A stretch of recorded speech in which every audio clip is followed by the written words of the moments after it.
ஹரியோம். உலக மக்கள் அனைவருக்கும் என் அன்பார்ந்த வணக்கங்கள். இன்று நாம் ஞான பாதையில் காண இருப்பது ஜனகர் எப்படி ஞானமடைந்தார் என்பதை பற்றி சற்று விளக்கமாக தெரிந்து கொள்ளலாம். சிவனுக்கு அடுத்தபடியாக ஞானத்தை புரிந்து கொண்ட மகான் ஜனகர் என்று எல்லோரும் சொல்வார்கள். அது எப்படி என்றால், ஜனகரின் மந்திரி சபையில் ஒரு முறை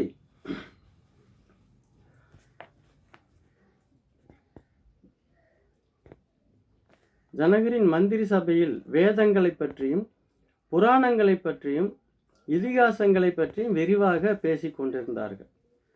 அப்போது ஒரு ஞானி கூறினார், மனிதர்கள் வாழ்க்கையில் படும் துன்பங்களுக்கெல்லாம் காரணம் என்ன என்றால், ஞானம் என்பது ஒரு மனிதனுக்கு ஏற்பட்டுவிட்டால், ஞானத்தை அவன் புரிந்து கொண்டானால் வாழ்க்கையில் ஏற்படக்கூடிய விரக்தி, துன்பங்கள், பேராசைகள், முறையற்ற காமம், பயம், பிடிவாதம் போன்ற தீய குணங்கள் அனைத்தையும் மாற்றி இன்பமயமான வாழ்க்கையை அமைத்து கொள்ள முடியும் என்று உறுதியாக கூறுகிறார்.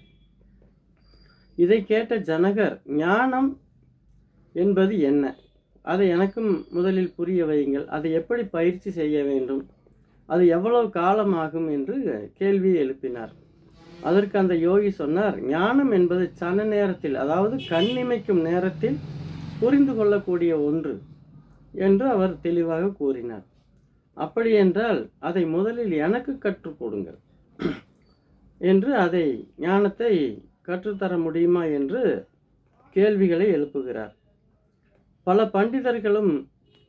பண்டிதர்களையும் கேட்டார்.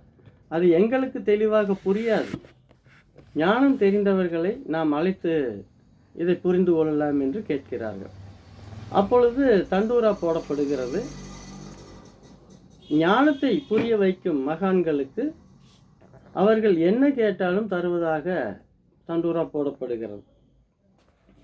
அதில் வேதங்கள், புராணங்கள், இதிகாசங்கள் என எல்லாவற்றிலும், கருட புராணம் எல்லாவற்றிலும் மேற்கோள் காட்டி ஞானத்தை புரிய வைக்க முயற்சி செய்கிறார்கள். யாராலும் அந்த தெளிவு கிடைக்கவில்லை.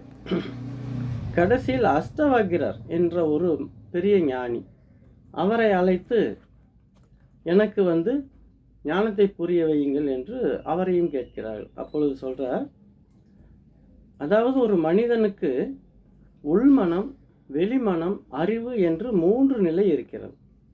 இந்த 3லும் அறிவு தனியாகவோ, உள்மனம் தனியாகவோ, வெளிமனம் தனியாகவோ இயங்க முடியாது.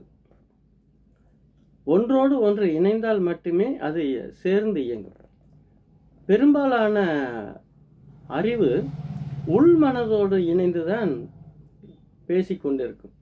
உள்மனதோடு இணையும் பொழுது, அறிவு உள்மனதோடு இணைந்தால் அங்கே கூச்சல், குழப்பம், சண்டை, சச்சரவுகள் என்று ஏதாவது ஒன்றை ஆகாத சிந்தனைகளைத்தான் பேசிக்கொண்டே இருக்கும்.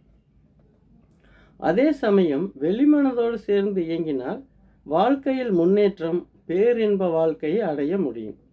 உள்மனம் என்பது பாலடைந்த குகை. அதாவது நமக்கு முன்னோர்கள் இருக்கிறார்கள் அல்லவா, நாம் 21வது தலைமுறை என்றால் நமக்கு முன் வாழ்ந்த 20 தலைமுறையினர், அவர்களுடைய மனம், எண்ண குவியல்கள், ஆசை, நிராசை என அனைத்தும் அதில் நிறைந்திருக்கும்.